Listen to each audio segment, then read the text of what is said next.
Hi and welcome back to my studio. My name is Michelle Bukowski and I'm a mixed media reuse artist. Today I thought we would talk art journals. So if you're new to art journaling, maybe you don't know what you want to work in or what is even available to you. Maybe you're somebody who's done art journaling for a really long time, and if that's the case and you have a favorite journal, throw it down in the comments because I love to see new ideas. If you're somewhere in between or you're just curious, I thought I would show you some of my art journals. So I'm going to flip the camera here in just a second and show you some of the journals that are in my stash.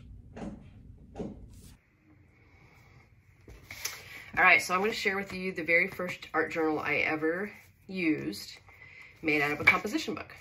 See, never even finished it.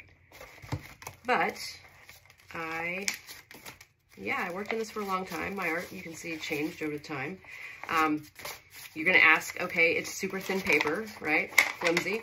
So I went through and added background paper and gesso as my base layers, and then you've got nice thick pages.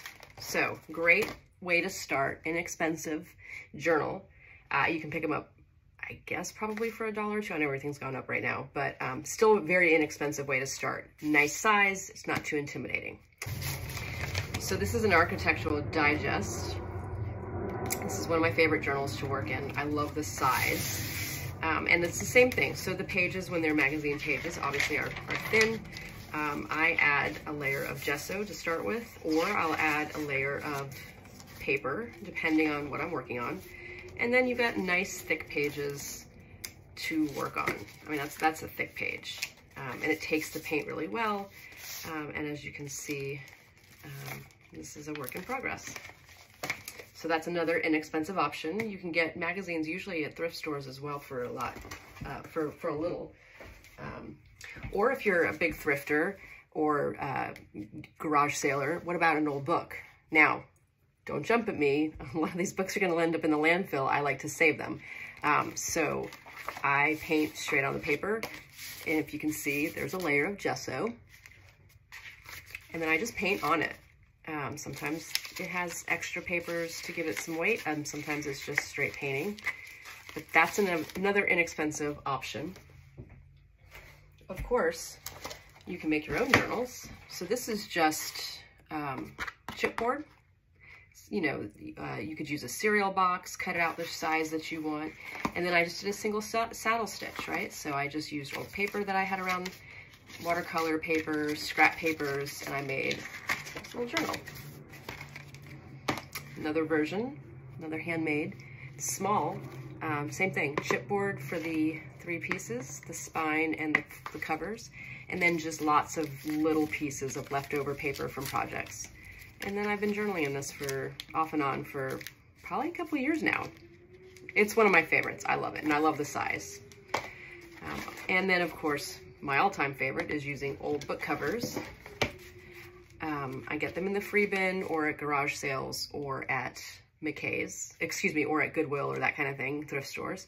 And I got them so in my own signatures of paper. This one I actually did in a workshop with Robin Marie Smith.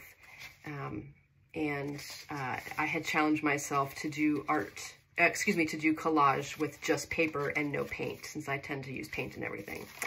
So this is a fun journal. And here's another book that I made into an art journal. Same thing, I added my own papers. You can see it's not finished. I added my own papers, and I've been collaging in it off and on, also for years. Now, what if you want to go to, maybe you have like a craft store or Michael's or Joann's or something. They probably have their own line, which tend to be less expensive and usually nice paper.